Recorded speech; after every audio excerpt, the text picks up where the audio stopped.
आप देख रहे हैं चौहान वीडियोस और आज की वीडियो में हम बात करेंगे यूजीसी की एक नई अपडेट के बारे में, जिसमें यूजीसी की तरफ से जानकारी दी गई है कि इन स्टूडेंट्स को 12,000 रुपये महीने की जो फेलोशिप है वो यूजीसी प्रोवाइड करवाएगा। तो उसके लिए योग्यता क्या है, क्या आपको करना होगा, आज की वीडियो जो हमारी है वो इसी के ऊपर है। इसलिए आप इस वीडियो को ध्यान से देखें और अंत तक पूरा जरूर देखें। अगर आपने अभी तक मेरे चैनल को सब्सक्राइब नहीं किया है तो आप चैनल को सब्सक्राइब भी जरूर कर लीजिए।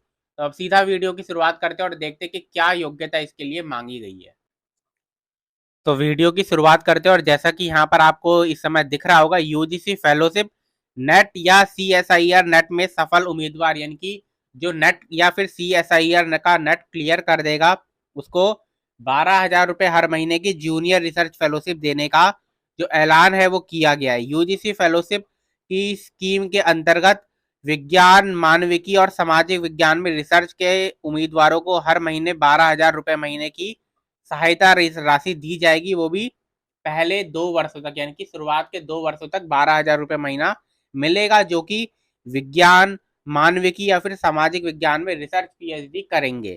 ठीक, यूजीसी नेट या यूजीसी सीएसआईआर नेट को उत्तीर्ण कर चुके उम्मीदवार इस फेलोशिप के लिए आवेदन कर सकते हैं। यानी कि योग्यता क्या बताई गई है कि आपने यूजीसी नेट क्लियर किया हुआ हो या फिर यूजीसी का सीएसआईआर नेट को क्लियर किया हो। उसके बाद आगे जानकारी दी गई है कि देश भर के विश्वविद्यालयों और अन्य उच्च शिक्षण संस्थान जितने भी हैं उनमें विज्ञान, मानविकी और सामाजिक विज्ञान के विषयों में अगर कोई भी रिसर्च कर रहा है तो ऐसे उन जो स्टूडेंट्स हैं उनको बढ़ावा देने के लिए, इंकरेजमेंट देने के लिए यूजीसी जूनियर रिसर्च फेलोशिप जो है वो देता है, जिसको जेआरएफ भी कहा जाता है। तो इस फेलोशिप के अंतर्गत विज्ञान, मानविकी और सामाजिक विज्ञान में जो भी रिसर्च कर रहे हैं उनको 12,000 रुपये की सहायता राशि दी जाती है पहले 2 वर्षों के लिए। आगे बता जानकारी दी गई है, निर्धारित पहले 2 वर्षों की अवधि पूरी होने के बाद शोध कार्यों की समीक्षा की जाती है। यानी कि जब आपके 2 साल पूरे हो जाएंगे उसके बाद आपके कार्यों की, आपने जो रिसर्च वर्क किया उसकी समीक्षा की जाएगी और अगर संतोषजनक पाया जाता है, यानी कि पाया जाता है कि हाँ आपने मेहनत की है, आप सही दिशा में जा रहे हैं, तो आपको ये जो फेलोशिप है, ये जो सहायता राशि है वो 3 साल तक और इंक्रीज की जा सकती है।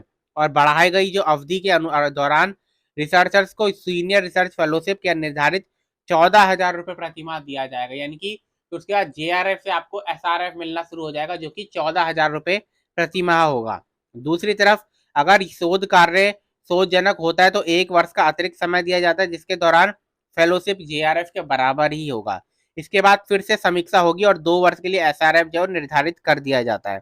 आप जानते हैं कि फेलोशिप जो होती है वो जेआरएफ और एसआरएफ को मिलाकर अधिकतम 5 वर्ष के लिए दी जाती है।